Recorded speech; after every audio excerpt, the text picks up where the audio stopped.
ఈ మధ్య సెలబ్రిటీలు పోలీస్ స్టేషన్ల చుట్టూ తిరుగుతున్నారు. అయితే వారైనా మోసపోతున్నారు, లేదా సెలబ్రిటీల చేతిలో మేము మోసపోయామంటూ మరొకరు పోలీసులను ఆశ్రయిస్తున్నారు.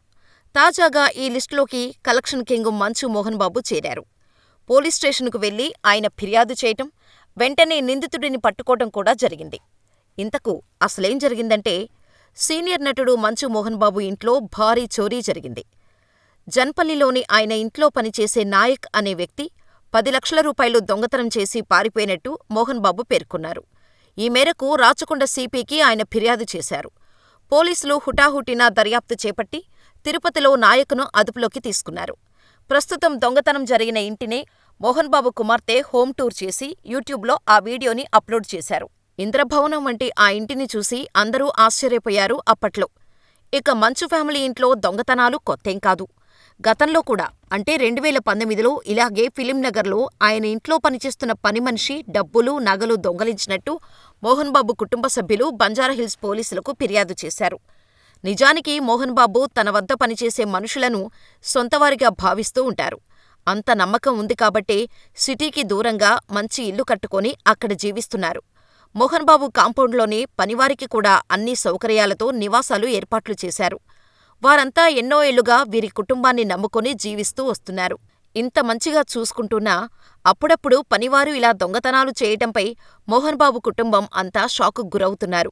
ఈ మధ్యకాలంలో చాలామంది తక్కువ సమయంలో ఎక్కువ డబ్బు సంపాదించి సొసైటీలో లగ్జరీ జీవితం గడపాలని చూస్తున్నారు. దొంగతనాలు, చైన్ స్నాచింగ్, డ్రగ్స్ దందా ఇలా ఎన్నో రకాలు మోసాలకు పాల్పడుతూ లక్షలు సంపాదిస్తున్నారు. ఇలాంటి సమయంలో దిగ్గజ నటుడైన మోహన్ బాబు పనివారిపై ఆధారపడి సిటీకి దూరంగా ఉండటంతో ఇప్పుడు ఫ్యాన్స్ ఆయన రక్షణపై కూడా ఆందోళన వ్యక్తం చేస్తున్నారు. ఇక టాలీవుడ్లో ఉన్న తోపు నటుల్లో మోహన్ బాబు ఒకరు. దాదాపు 3 దశాబ్దాలుగా వెండితెరపై తిరుగులేని నటుడిగా మంచి క్రేజ్ తెచ్చుకున్నాడు. అయితే ఆయన కొడుకులు మంచు విష్ణు, మంచు మనోజ్ మాత్రం స్టార్స్గా రాణించలేకపోయారు. మోహన్ బాబు సినిమాల విషయానికి వస్తే ఈ మధ్య ఎక్కువ సినిమాలు చేయడం లేదు. ఆ మధ్య చేసిన సన్ ఆఫ్ ఇండియా నిరాశపడటంతో పాటు తీవ్రమైన విమర్శలు ఎదుర్కొన్న నేపథ్యంలో మోహన్ బాబు సినిమాల్లో ఎక్కువగా కనిపించటం లేదు. మరోవైపు ఆయన తనయుడు మంచు విష్ణు నిర్మిస్తున్న భారీ బడ్జెట్ ప్రతిష్టాత్మక మూవీ కన్నప్పలో కీలకమైన గెస్ట్ రోల్లో కనిపించబోతున్నారు. నమస్తే అండి, ఇన్స్పెక్టర్ పాడి షరీఫ్.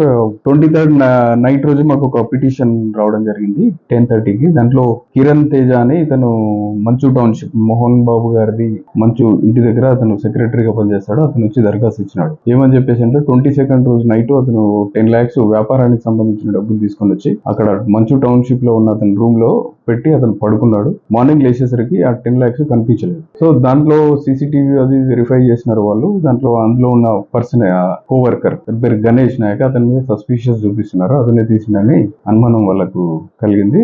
మా దగ్గరకు వచ్చి దరఖాస్తు ఇచ్చినారు.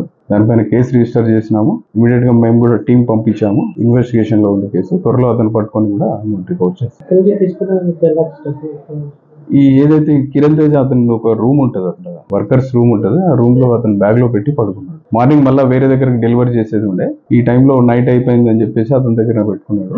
మార్నింగ్ లోకి జరిగింది.